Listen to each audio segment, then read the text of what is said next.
नमस्कार.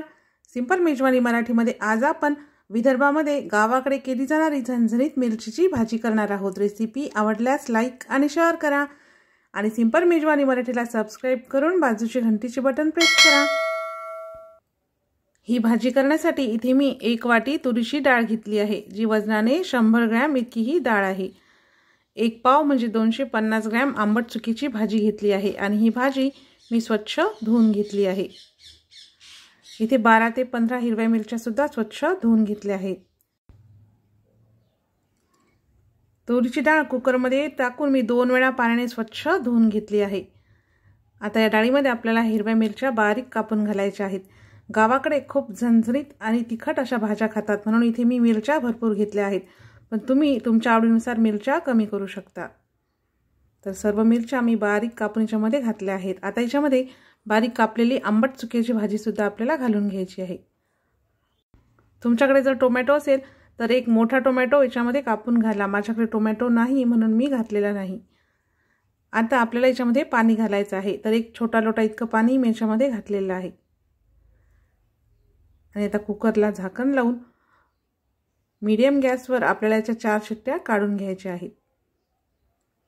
एकदम गाळ अशी ही भाजी आपल्याला शिजवून घ्यायची आहे. तर इथे बघा मीडियम गॅसवर मी या कुकरला 4 शिट्ट्या काढून घेतल्या आणि आता आपला कुकर पूर्णपणे थंड झालेला आहे. याची वाफ पूर्ण निघून गेलेली आहे. तर आता आपण झाकण काढून पाहूया. तर इथे बघा आपली भाजी खूप मस्त अशी शिजलेली आहे.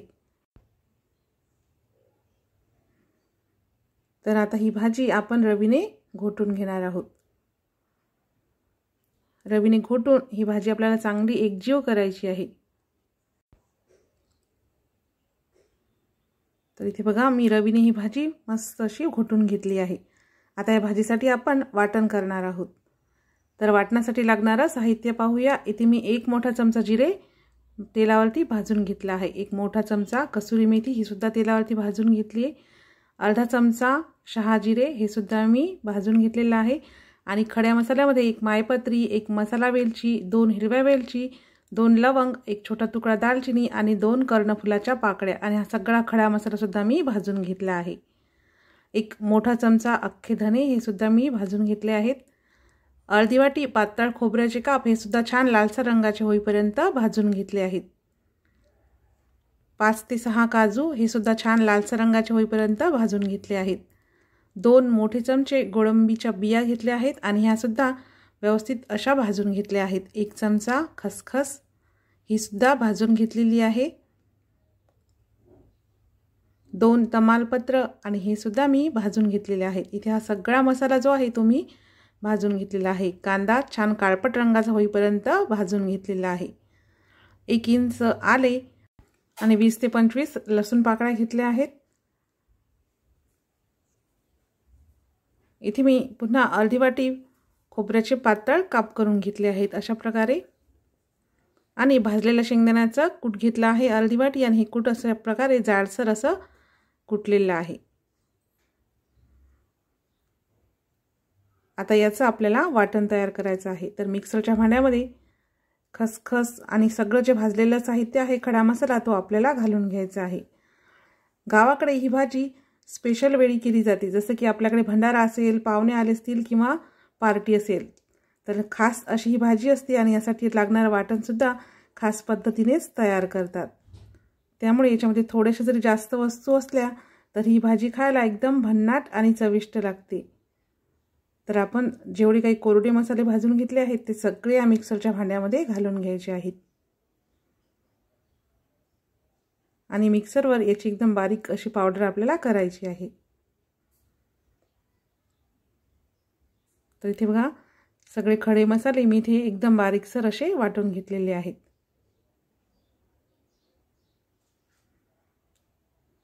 अशा पद्धतीने. तर आता याच्यामध्ये आपण भाजलेला कांदा घालून घेऊया. कांदा लसूण जर आपण सुरुवातीलाच घातला तर आपले खडे मसाले व्यवस्थित बारीक होत नाहीत, म्हणून आपल्याला कांदा लसूण आले हे खडे मसाले बारीक केल्यानंतर याच्यामध्ये घालायचे आहेत. 1 इंच आले आणि आता याच्यामध्ये आवश्यकतेनुसार पाणी घालून घेऊया. साधारण 1 वाटी इतकं पाणी मी याच्यामध्ये घातलं आहे. आणि आता मिक्सरवरती याची एकदम बारीक अशी पेस्ट करून घ्यायची आहे. तर इथे बघा मिक्सरवरती मी एकदम बारीक असं हे वाटण वाटून घेतलं आहे, अशा पद्धतीचं. चला तर आता आपण भाजीला फोडणी देऊया.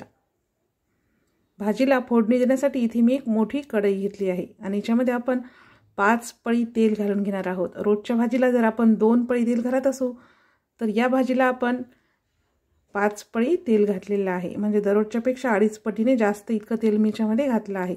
तेल गरम झालं की याच्यामध्ये अर्धा चमचा मोहरी व्यवस्थित तडतडली की 10 ते 12 कढीपत्त्याची पाने घालून घेऊया आणि अर्धी वाटी पातळ केलेले खोबऱ्याचे काप. हे खोबऱ्याचे काप आपल्याला थोडेसे लालसर रंगाचे होईपर्यंत या तेलामध्ये तळून घ्यायचे आहेत. तर इथे बघा आपल्या खोबऱ्याला लालसर रंग आलेला आहे. आता आपण तयार केलेलं वाटण याच्यामध्ये घालून घेऊया आणि हे वाटण सुद्धा आपल्याला 3 ते 4 मिनिटे चांगलं असं परतून घ्यायचं आहे. याला एकसारखं हलवत राहायचं आहे आणि एकदम मस्त असं हे वाटण आपण इथे परतून घेणार आहोत. तर इथे बघा साधारण 4 मिनिटे मी हे वाटण परतून घेतलं आहे. आता याच्यामध्ये 1 छोटा चमचा हळद घालून घेऊया आणि हळदसुद्धा या वाटणामध्ये व्यवस्थित अशी मिक्स करून घेऊया. हळद याच्यामध्ये मिक्स केल्यानंतर आता आपण याच्यामध्ये घालणार आहोत पाणी. तर मिक्सरचं भांडं धुवून साधारण 1 ते 1.5 वाटी पाणी मी इथे घेतलेलं आहे आणि हे पूर्ण पाणी या वाटणामध्ये घालून घेऊया. आपलं वाटण व्यवस्थित शिजावं याच्यासाठी मी याच्यामध्ये किंचितसर म्हणजे अर्धा चमचा मीठ घातलं आहे. आता हे मीठ या वाटणामध्ये मिक्स करून घेऊया. फोडणीमध्ये मीठ घातल्याने आपल्या भाजीला छान अशी तर्री सुद्धा येते. आता याच्यावरती बारीक कापलेली कोथिंबीर आणि ही कोथिंबीर सुद्धा या वाटणामध्ये मिक्स करून घ्यायची आहे आणि त्याच्यावरती झाकण ठेवून मीडियम गॅसवर 2 ते 3 मिनिट हे वाटण आपण शिजवून घेणार आहोत.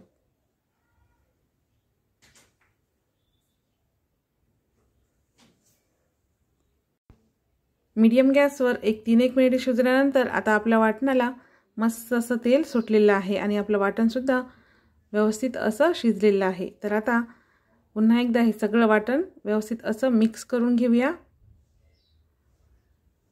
आणि आता या वाटणामध्ये आपण शिजवून घेतलेली तुरीची डाळ आणि आंबट चुक्याची जी भाजी आहे ती घालून घेऊया. ही सगळी भाजी आपल्याला मिक्स करून घ्यायची आहे.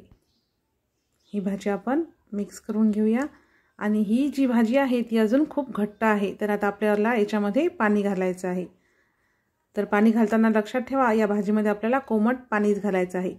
तर इथे 1 छोटा लोटा कोमट पाणी मी घेतलं आहे. सुरुवातीला आपण अर्धा लोटा पाणी घालून घेऊया आणि हे मिक्स करून पाहूया. तर इथे बघा अर्धा लोटा पाणी घातल्यानंतर सुद्धा आपली भाजी अजून घट्टच आहे. तर या भाजीमध्ये मी पुन्हा राहिलेलं अर्धा लोटा जे पाणी आहे ते घालून घेणार आहे. 1 छोटा अर्धा लोटा कोमट पाणी याच्यामध्ये आपण घातलेलं आहे. तर हे पाणी घातल्यानंतर मिक्स करून घेऊया आणि आता याच्यामध्ये आपण चवीनुसार मीठ घालणार आहोत. मीठ घालताना लक्षात ठेवा आपण सुरुवातीला सुद्धा या भाजीमध्ये थोडंसं मीठ घातलेलं आहे. आता हे मीठ मिक्स करून घेऊया आणि या भाजीला मीडियम ते स्लो गॅसवर आपल्याला 1 उकळी काढून घ्यायची आहे. तर इथे बघा आपल्या भाजीला इथे मस्त अशी उकळी आलेली आहे आणि या भाजीचा खूप मस्त घमघमाट इथे सुटलेला आहे. तर आता आपण गॅस बंद करूया आणि इथे तयार आहे आपली विदर्भामध्ये गावाकडच्या पद्धतीने केली जाणारी झणझणीत आणि तर्रीची मिरचीची भाजी. एवढ्या प्रमाणात केलेली ही भाजी 10 ते 12 व्यक्तीसाठी आहे.